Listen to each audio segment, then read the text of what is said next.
kita taati panduan sidang anak-anak online. Berpakaian rapi dan sopan. Ikuti kakak gembala. Sungguh-sungguh berdoa. Sungguh-sungguh menyanyi. Dan mendengarkan firman Tuhan.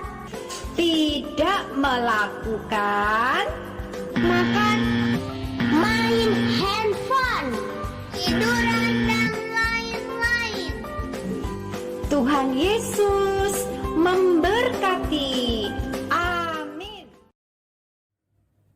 Halo adik-adik, apa kabar? Senang sekali kita bisa bertemu kembali secara online untuk beribadah kepada Tuhan.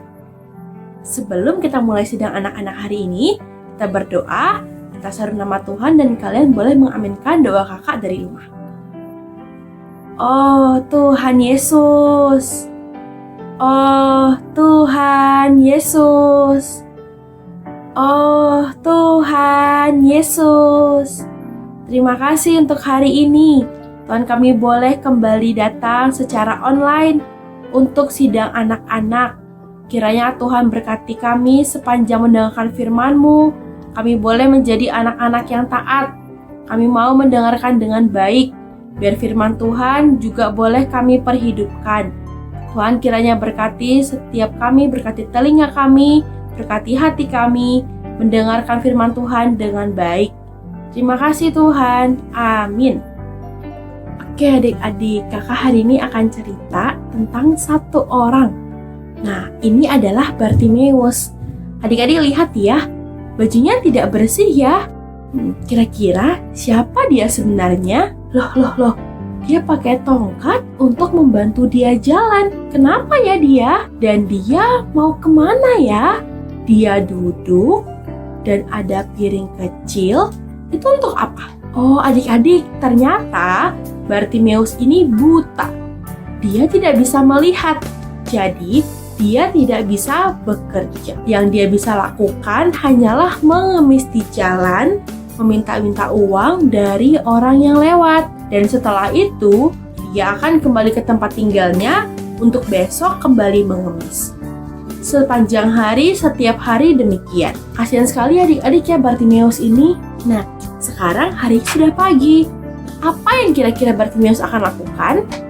Dia berangkat untuk mengemis lagi. Tapi ada suara ribut-ribut. Apa itu? Ada apa ya? Siapa ya kira-kira yang akan lewat? Apa? Yesus orang Nazaret. Yesus orang Nazaret itu yang bisa menyembuhkan orang. Yesus anak Daud, kasihanilah aku. Bartimeus ini berteriak-teriak seperti itu adik-adik. Dia berteriak terus-menerus. Sampai orang-orang tuh jadi kesel dan menyuruh Bartimeus untuk diam, tapi malah Bartimeus ini berseru dengan semakin keras. Anak Daud, kasihanilah aku! Anak Daud, kasihanilah aku! Dia makin berteriak dengan suara yang semakin keras. Adik-adik, Bartimeus ini sudah pernah mendengar tentang Tuhan Yesus sebelumnya. Dia sudah mendengar bahwa Tuhan Yesus ini pernah menyembuhkan orang sakit. Tuhan Yesus juga pernah membangkitkan Lazarus dan juga menyembuhkan orang yang sakit kusta. Jadi Bartimeus juga ingin disembuhkan. Karena itu dia berteriak terus-menerus. Bahkan meski disuruh oleh orang-orang diam, dia tidak mau diam. Dia sangat ingin sembuh. Nah, apakah Tuhan Yesus mendengarkan teriakan Bartimeus adik-adik? Tuhan Yesus dengar. Tuhan Yesus berhenti dan dia menyuruh orang untuk memanggil Bartimeus. Bartimeus, kuatkan hatimu. Tuhan Yesus memanggil. Bartimeus ini akhirnya segera berdiri. Dia melepaskan jubahnya dan dia pergi kepada Yesus. Lalu Yesus bertanya adik-adik kepada Bartimeus, apa yang kau inginkan Bartimeus? Jawabnya, aku ingin melihat. Bartimeus ini sangat bersungguh-sungguh. Dia sangat sungguh-sungguh ingin sembuh, sangat sungguh-sungguh ingin melihat. Lalu Tuhan Yesus menjawab, pergilah, imanmu telah menyelamatkan engkau. Dan pada saat itu juga, Bartimeus ini dapat melihat. Wah, adik-adik betapa senangnya dia ya. Dia bisa melihat orang, dia bisa melihat langit, dia bisa melihat semuanya yang selama ini belum bisa dia lihat. Nah, Bartimeus ini juga sangat bersyukur. Dia memuji Tuhan secara terus-menerus. Dan dia mengikut Tuhan Yesus kemanapun dia pergi. Adik-adik, di tempat Tuhan Yesus menyembuhkan Bartimeus, pasti ada banyak orang buta kan? Ada banyak orang buta yang lain. Tapi kenapa ya tidak semuanya ditemukan oleh Tuhan? Kenapa hanya Bartimeus yang sembuh? Jawabannya adalah karena Bartimeus ini sangat ingin sembuh. Bartimeus ini sangat ingin sembuh dan dia percaya bahwa Tuhan Yesus bisa menyembuhkannya.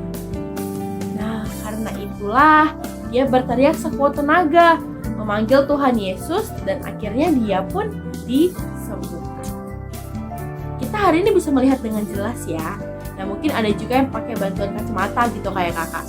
Tetapi Alkitab justru menyebut kita sebagai orang yang buta. Tidak sadar sudah buta. Loh, kok buta? Ya kan? Nah, gini adik-adik. Misalkan ketika orang tua atau mama kalian menyuruh belajar dan kamu nggak peduli gitu. Kamu nggak peduli nilai kamu jelek, kamu nggak peduli kamu akan tinggal kelas atau tidak. Kan? Nah, itu juga adalah sudah buta. Tidak sadar bahwa sudah menjadi anak yang malas. Nah, sekarang kalau misalkan kalian juga suka membantah orang tua, itu juga buta. Tidak sadar karena sudah menjadi anak yang kurang ajar, anak yang tidak sopan. Lalu kalau misalkan malas sidang anak-anak, malas berdoa, malas menyeru nama Tuhan, malas memuji Tuhan, malas mendengarkan firman juga, itu juga sudah buta karena tidak sadar sudah menjadi pengikutnya iblis.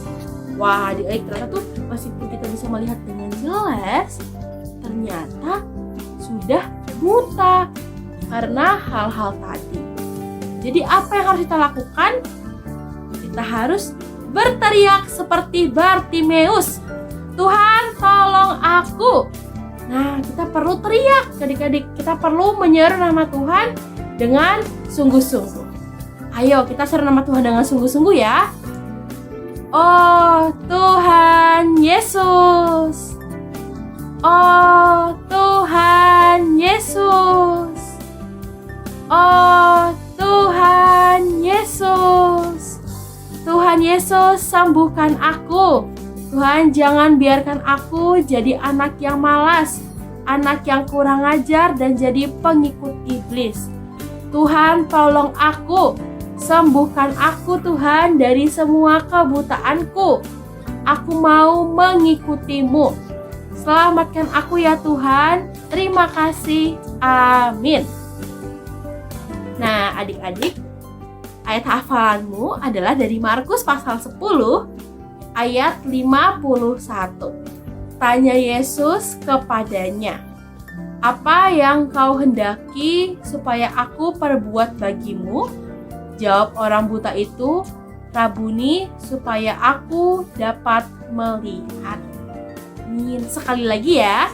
Markus pasal 10 ayat 51. Tanya Yesus kepadanya, "Apa yang kau kehendaki supaya aku perbuat bagimu?" Jawab orang buta itu, "Rabuni, supaya aku dapat melihat." Nah, jadi kita harus berdoa kepada Tuhan, minta disembuhkan dari kebutaan, dan Tuhan pasti akan menolong kita. Tuhan berkati adik-adik, sampai jumpa.